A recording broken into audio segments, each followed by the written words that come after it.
All right, we are going to continue now with the cave of the Owlbear and the Minotaur.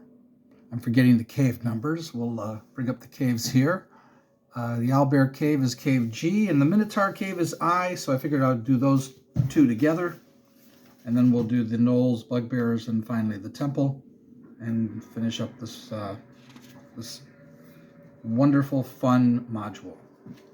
It is my favorite module. If I haven't said that in the past, in other videos, I probably did. And also, I know I've probably said this before too. Well, I know I said this before, but I hope you check out my fantasy novel, Forestera's Fate. It's in a playlist. It's narrated. You can listen to it at your leisure, and I think you'll really enjoy it, especially since you're a fan of Dungeons & Dragons. It's basically D&D in story form, and I think you'll really enjoy listening to it.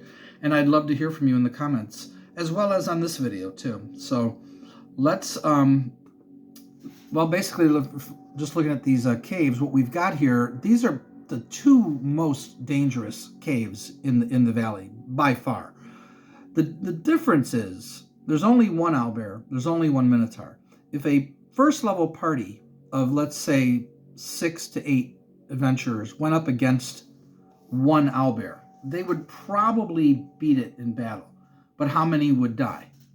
Or at least be knocked unconscious if you're using negative hit points. Same with the Minotaur. But when you include the fact that in this Owlbear Cave there are 3 gray oozes and like a dozen giant rats, the potential to wipe out the entire party is very realistic. If the party is walking around in here in 32 and the owlbear knows they're here, and the party goes into the pool area, and the owlbear pursues them and attacks them in here where there are 3 gray oozes, yeah, I wouldn't give them much chance. Unless they're 3rd level, then maybe. Same with the Minotaur. The Minotaur, they could probably handle by themselves, but when you add all the fire beetles that are in here and the sturges, that could be extremely deadly, let alone the fact of the breathing, the dizziness, the maze of the Minotaur. I love that this is a maze of the Minotaur that will disorient them. It's very well written, I think. I've changed almost nothing. The treasure I could adjust a little bit. Maybe I adjust the hit points on the sturges and the fire beetles a little bit. I even gave the... I even had the monsters do a little more damage because characters get strength bonuses, so I think monsters should get strength bonuses too. So I might mention that at some point. But let's begin here with the Shunned Cavern, Cavern G, and see what all is here. Okay, even the normal inhabitants of this area, including the ogre, stay away from here, for the creatures who dwell herein are exceptionally dangerous. Any creature foolish enough to venture out at night becomes fair game. A horrible stench is noticed as soon as creatures enter the cavern area. Oh, and just as an aside, I'm using this background music. It's called Dark Ambient Music, Lost in the Minotaur's Labyrinth. I thought it was kind of neat. All right, let's get back to this. And I'll put links to that. Oh, and I also want to mention, I forgot this too. I always forget to say this. In the description below, there will be links to 2 excellent reviews of this module. One of them is by the YouTube channel called Roll Stats. He no longer makes videos on YouTube. I wish he'd come back, but he hasn't been on YouTube in a while. He did play the Keep on the Borderlands. He did run it as a DM, but they only got through a few episodes with a YouTube channel called Master the Game. So if you'd like to watch how some of that game went, check out that channel. The other one is called The Lost Adventurer, I think, and I haven't checked in on him recently, but both are really good reviews of this, and I've included them in the description in each of my videos, so I recommend them. All right, number 32, Empty Gallery. So this is the 4 different caves that are all number 32. The odor of these places is awful. Bones and rotting corpses are spread here and there amidst a litter of dead leaves and old branches. If a careful search is made, adventurers will find a coin every round. 1 to 2 is a copper piece, 3 to 4 is a silver piece, 5 to 6 an electrum piece. Now I would change that to a D12 and make Copper more common than silver, more common than electrum, and possibly even include gold or platinum, but very not much. I wouldn't do too much of that. Okay. The sound of such searching might bring visitors. Roll on the table below for an encounter. 1 equals, okay, now empty gallery. Okay, now I've got I've got it right there. Okay, we're good. 1 equals the owlbear from 34 below. 2 equals 2 to 12 giant rats with their stats there. They only have 2 hit points, so that's fine. I would give them 3. 3, a gray ooze from 33 below. 4 to 6, nothing is attracted to the noise. You could easily adjust this table to make it the way you want it to be. But this is, I like this. I like that everything isn't just static waiting for people to come into a certain area. All right, area 33, the shallow pool.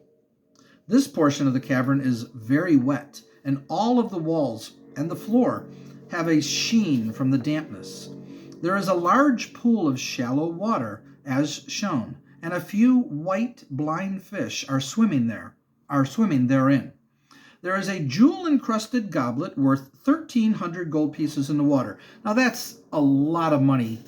It is a jewel-encrusted goblet, so I can see it, and I like that it's just this one item of treasure in the place. So I don't have too much of an issue with it. But you could take advantage of this place and come up with some other kind of unique treasure. But a 1,300 gold piece jewel encrusted goblet is a really nice piece of treasure, especially what you have to overcome to get it. I think the party certainly. I don't see any negative here. I don't think he's putting in too much treasure in this point, where I often do feel he does do too much treasure. There are 3 gray ooze monsters in this place. Only 2 if one has already been encountered in Area 32. Each causes 1 to 8 hit points of damage on the first round, unless attacking from above, because half of their damage will be taken up in destroying the foot and leg protection of the victim. Thereafter, attacks cause 2 to 16 points of damage. That's a lot. As do attacks from above. Now this stats say Dex 11, AC 8, hit die 3, hit points 15 each, 1 attack doing 1 to 8 first round, then 2 to 16. The pair, giving a gray ooze the Dex score is very funny to me. The pair always in the place are the one at the south edge of the pool and the one on the ceiling in the southwestern portion of the area. Okay, there is only a 1 in 20 chance of noticing either unless a pole device is used to prod the area before the pool, or unless 2 or more torches are held aloft so as to fully light the ceiling area. The third gray ooze will be on the ceiling to the left of the entrance if present. Owlbear's Den, 34. And here we go. Let me bring that down. Okay, we only need to read the owlbears. We're not doing the bugbear. Owlbear, Dex 10, AC 5, and again, I'm reading from the module. You're reading the PDF, which doesn't include the Dex. Thank God. Hit die 5, hit points 30, attacks 3 attacks, doing 1 to 8 each. It sleeps in the most southerly part of its den, digesting a meal of knoll it just caught at dawn.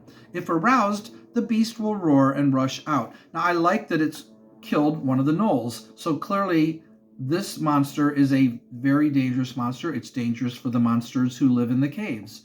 And if the clerics are relying on gnolls to, they don't want the owlbear killing gnolls either. So this is an issue, and this is probably the hardest part to justify. The owlbear and the Minotaur would wreak havoc in these caves with all these weaker monsters living there, you would think. So that is a problem. I try to justify it. I'll show you what I wrote. We'll see if you laugh or agree with it or just think it's kind of dumb. I had to come up with something. I'll just put it like that. If aroused, the beast will roar and rush out, striking with its 2 great paws and toothy beak for 1 to 8 points of damage per hit, with 3 such attacks per round. i.e., a claw, another clawing attack, and then a snap of its beak. It has no treasure, but amidst the many sticks and bones it sleeps on is a bone tube. 1 in 6 chance of noticing it for each person searching the heap, with a check for each once per round, with a protection from undead scroll within it. And that's great because there is a white in this module, and that's really why Gary includes that, because if they can get the protection from undead, then they've got nothing to worry about. So I think that's a neat thing that it just happens to be there. All right, let's go to the Minotaur lair. Where does it start? Right. Caves of the Minotaur. Okay. Just a note here. Bugbears will stay in the place until all are dead, save the chieftain, who will seek help from the Minotaur at Area 45. Interesting little DM note there. All right, Caves of the Minotaur. Where does it start? There we go. This labyrinth houses a number of nasty things, but the worst is a fiendishly clever Minotaur who abides herein. Immediately upon entering the place, adventurers will feel slightly dizzy, the effects of a powerful spell which will cause them to lose all sense of direction. The Minotaur will agree to help the bugbears against invaders at the cost of 1 human slave every 3 days of service. Of course, the slave is eaten in that period. The Minotaur keeps only the choicest of treasures, tossing unwanted loot to whomever happens to find it at the mouth of the labyrinth. DM notes: you may allow players to find a few low-value coins, normal equipment, weapons, or armor at the entrance. After 30 feet past the cave mouth, the spell of direction confusion will begin to function, so start to misdirect them by naming incorrect directions, i.e. southeast instead of northeast, east instead of west, etc. Don't worry about calling the same passage as a different direction should they travel over the same route twice. That's the effect of the magic on them. You may wish to allow the mapping character a secret saving throw every couple of turns, a 19 or 20 indicating that the effect has been thrown off. All right, Sturge Cave. Then we'll do the fire beetles. And there's the newer picture of the Minotaur. I have the one with, actually, I don't know if that was the original. Because, yeah, I don't know. No, this is, mine is the original. It has the original art, which I could try to show you, but it would involve putting this in front of the camera. So I'm sure you've seen both. If you haven't, just look them up on Google. I like the original better. Sturge Cave. There are 13 of these flying monsters here. Now that's dangerous if you know how dangerous sturges are. Dex 10, AC 7, hit die 1, hit points 3 each. So Gary gives them very few hit points. I would probably give them more, at least 5, if not 6, 7, 8 even. One attack doing 1 to 3 points. The creature strikes at +2 on attacks. If opponent is hit, Sturge will automatically suck blood each round thereafter, doing 1 to 4 hit points of damage due to blood drain until victim is dead or Sturge is killed. Well, with only 3 hit points, it's not going to take much to kill these things. The Minotaur loves to catch and eat these creatures, so they avoid him, and they are quite hungry. In fact, this hunger makes it 90% likely that they will be squeaking and hooting to one another, so the party won't be surprised. They have no treasure. All right, I like all of that. I think that's all great. I think it's great that the Minotaur occasionally eats one. I think it's great that there's 13 of them. That's a real craziness. That's a lot of danger. Especially if they're attacking and the Minotaur shows up while you're fighting 13 Sturges. Can you imagine? Fire beetles in 43. 3 dwell in the area. Dex 9, AC 4. Hit die 1 plus 2. Hit points 7 each. Attacks 1, damage 2 to 8. So they're pretty tough. Not exactly easy or pushovers by any means. With the armor class of 4, that's fairly difficult for a first level party to hit. Obviously, you're hoping you're 3rd level by the time you're here, though, so they shouldn't be a problem. They, too, are hungry and will hasten to attack any persons entering their area. They have no treasure, but 2 glands above their eyes and 1 in their abdomen will glow with a red light, 10-foot radius, for 1 to 6 days after the beetle is killed. I'm curious, did anybody use these glands as a light source?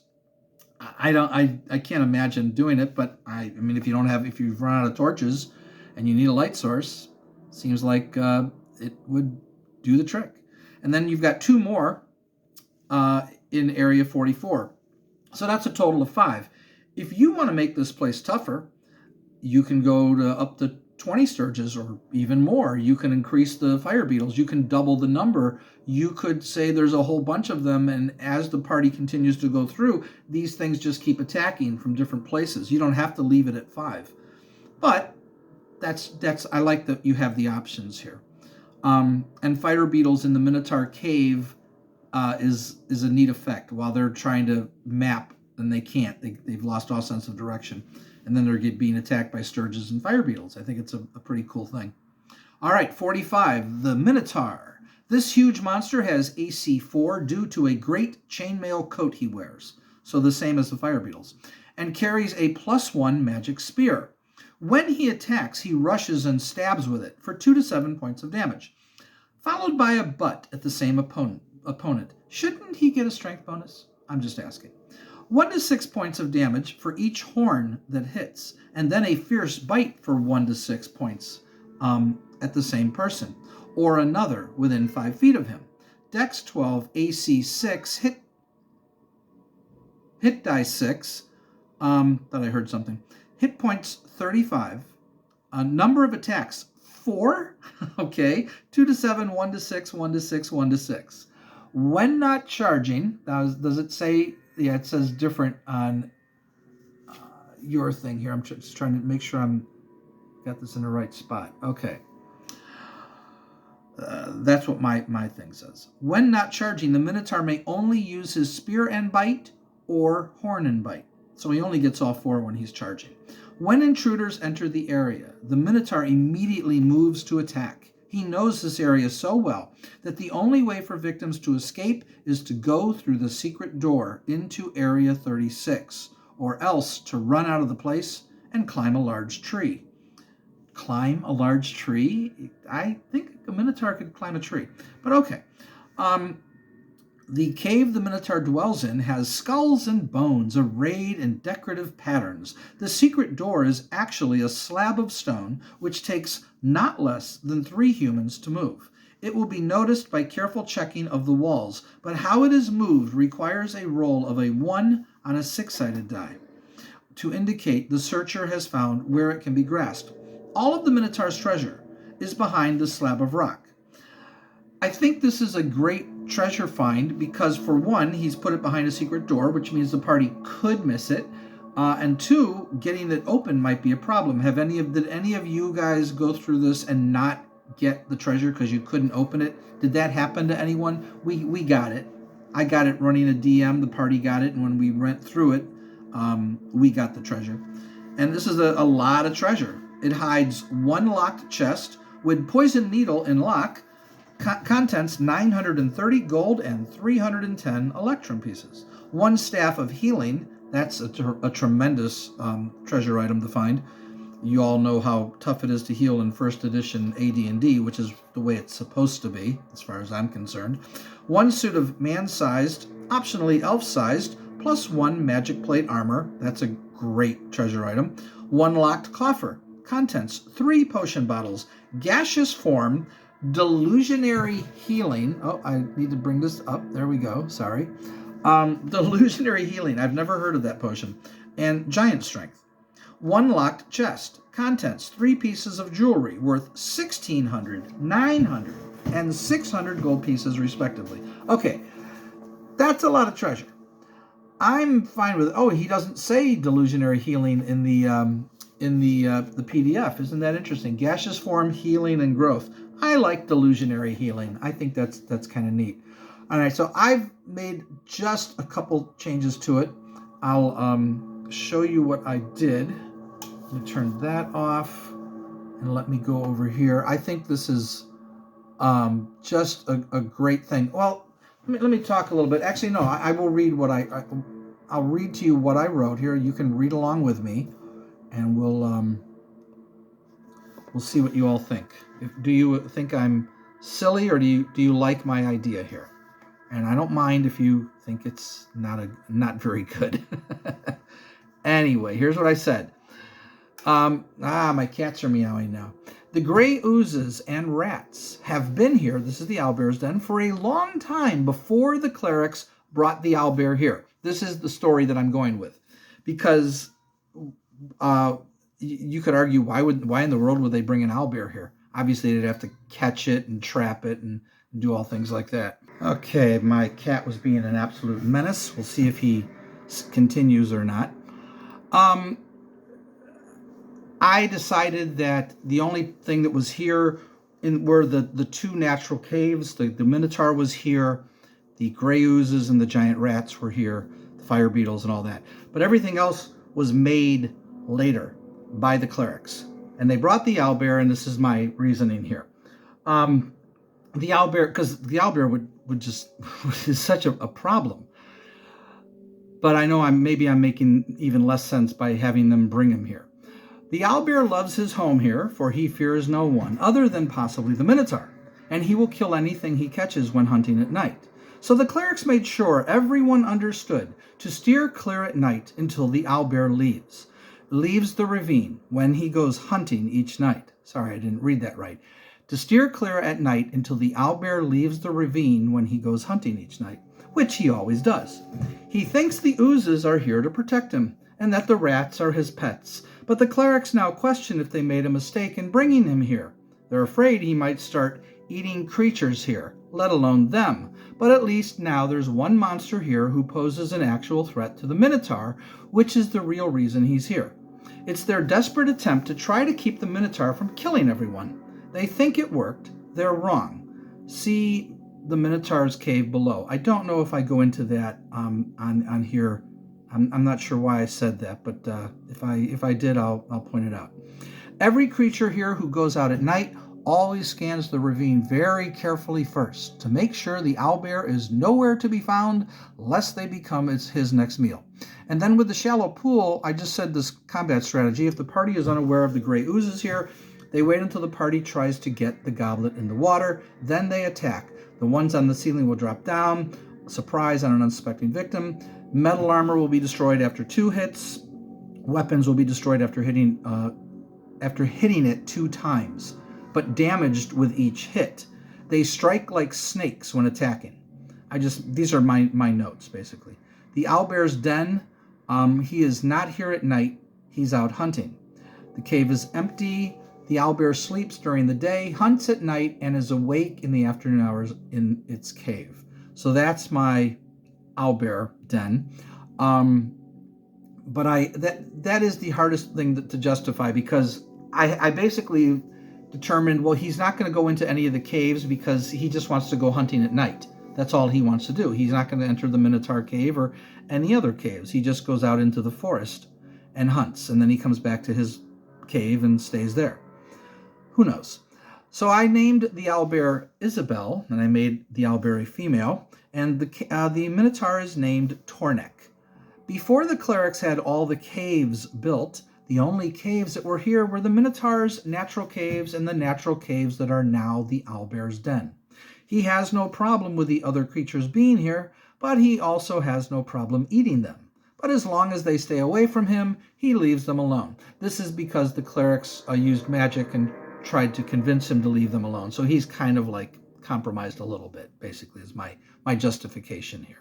So far, he's only killed and eaten 1 orc and 2 goblins, so the clerics consider this a success. The other creatures here were either too quick, gnolls, or too smart, kobolds, and kobolds aren't smart. I'm just saying they're a little smarter. That's all. Smart enough, or just stayed away regardless, which is basically everyone else. He respects the owlbear, though, because he knows that it fears nothing, so he steers clear, because though he's powerful enough to defeat it, it's not worth the risk. So the Minotaur is smart. Most nights he climbs up the ravine to the west and hunts or just hangs out in the forest. If the party rests in any of these caves, they will be attacked by Tornek, any of the Minotaur caves, and most likely by surprise, base 8 and 12 chance. Any of the other monsters that are here might attack first, though, depending on where they're resting and which monsters are still alive. I just said this is the lair, blah, blah, blah, the most feared creatures here, though Tornek has become kind of a legend amongst the creatures of the Caves of Chaos. They greatly fear the Minotaur. Combat strategy. Tornek will move quickly to attack the party the moment he's aware of their presence, and he will chase them wherever they flee. But if they escape, he will try to track them. I don't mention anything about going up a tree. He can only be surprised on a 2 and 12. He will rarely throw his spear, preferring to melee with it, doing d8 plus 6, plus 5 for his great strength. To me, that just makes more sense. Each round, the Minotaur can attack with his horns and spear, or his bite and spear. So I do the same thing with the attack thing. That's fine. Possible ways to break free. When he bites you, he'll hold you in your jaw. In his jaw, within your jaw. He'll hold you in his jaw, and you could try to break free, things like that. So the stats are pretty much the same, except I give him a +2 bonus to his damage, even with his bite. And the spear, because he has a strength of 1895. This is just what I've given him. That's how strong he is. And then the decorative patterns, I said he did this to mess with intruders' heads and instill fear in them. Also, he enjoys decorating his cave in this manner. When the party sees this, whether they flee or stay, he will move to attack. I said his chainmail coat is worth 300 silver pieces, but who will buy it? The poison needle, I said you need to make a dex save to avoid the poison. If you're poisoned, your physical attributes are halved. So strength, con, and dex are all cut in half, rounded down, and you will lose 1 hit point per hour until dead. Con save avoids the hit point loss for that hour. So that's what I did with that. And instead of a staff of healing, I created this. I'm just going to share it with you because I'm curious if you like my staff of bleeding.